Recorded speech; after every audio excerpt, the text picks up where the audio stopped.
लेने आयब रानी जी, ये रानी लेने आयब रानी जी, लेने आयब रानी जी।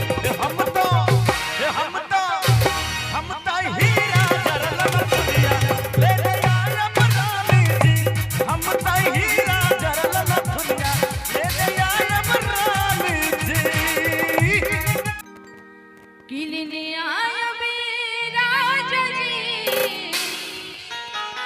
राजा जी लेने आयब सैया जी, सैया जी कि लेने आयब राजा जी, अरे जिया जिया लेने आयब सैया जी।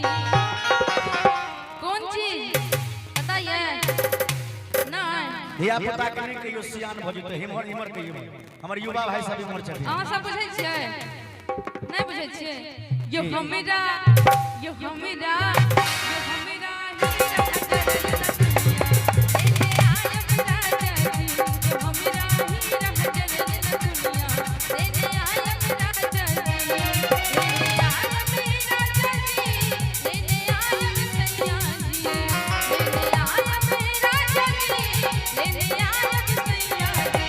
यो हमरा यो हमरा यो हमरा हीरा जरल लेने आयब राजा जी, यो हमरा हीरा जरल दुनिया लेने आयब राजा हे भैया लेने आयब राजा जी, लेने आयब सैया जी। आबि गलखिन मयंक अग्रवाल के माध्यम से, हमारे पप्पू जी के माध्यम से शानदार 1101 रुपए का शानदार पुरस्कार। एक बार जोरदार ताली होगा चाहिए पप्पू जी के लिए। 1101 रुपए का शानदार पुरस्कार मयंक अग्रवाल, देवनपुर चौक गांव। धन्यवाद।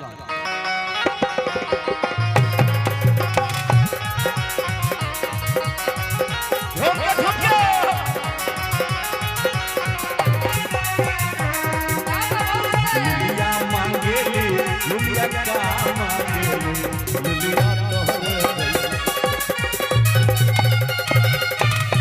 लुलिया तोहरे जैसा अरे जी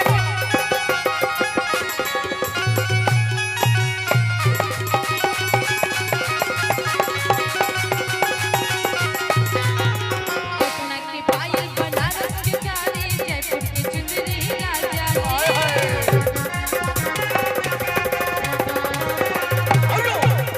देखियो कत्ता कत्ता सब फरमाइश करे छथिन ध्यान से सुनबै बेसो आइ सब के लेल छै।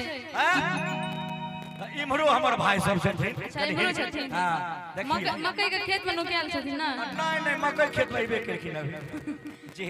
कि पटना के पायल अब बनारस के साड़ी आ जयपुर के चुंदरी राजा जी, कि लेने आयब राजा जी, लेने आयब सैया जी।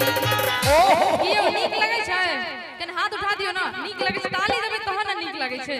यो हमरा यो हमरा यो हमरा हीरा जरल लेने आयब राजा जी, यो हमरा हीरा जरल दुनिया लेने आयब राजा जी। लेने आयब रानी जी, लेने आयब रानी जी, लेने आयब रानी जी, लेने आयब रानी जी। ये हम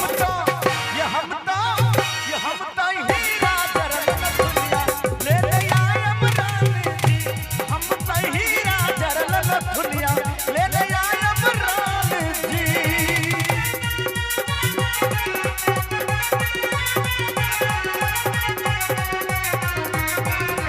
मोर सैया भेलै राजहरवा, हमरा रंग के रहैया।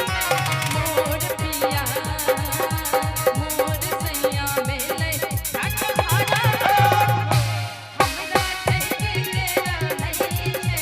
मोर पिया भेलै राजहरवा, हमरा रंग के रहै। आइयो कथी अहाँ के ठोक लेलहुँ ये? बहुते चीज ये जकरा पर 16 सिंगार 32 अभरण वह कुछ ठोक ललके। अरे बाप रे लगे छै जेना इहे देलखिन हन। सुनो भैया हो जे मोर धानी भेलै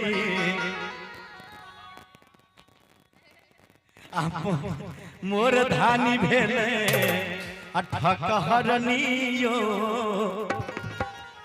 हमरा ठकते रहै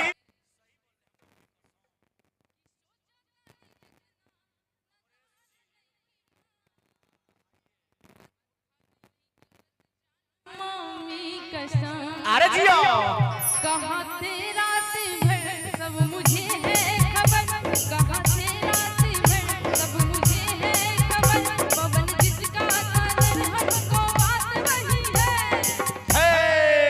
आ गए हैं तुम सा कोई सुनिए ना, कोई सुनिए ना, देखिए ना, बोलिए ना। हाँ देखिए बेचारे लड़खड़ाते हुए आए हैं मंच पर, बड़ी हाँ चौनिया मुस्कान दे रहे हैं। अच्छा देखिए कहिए इनके लिए कहिए कि पहले से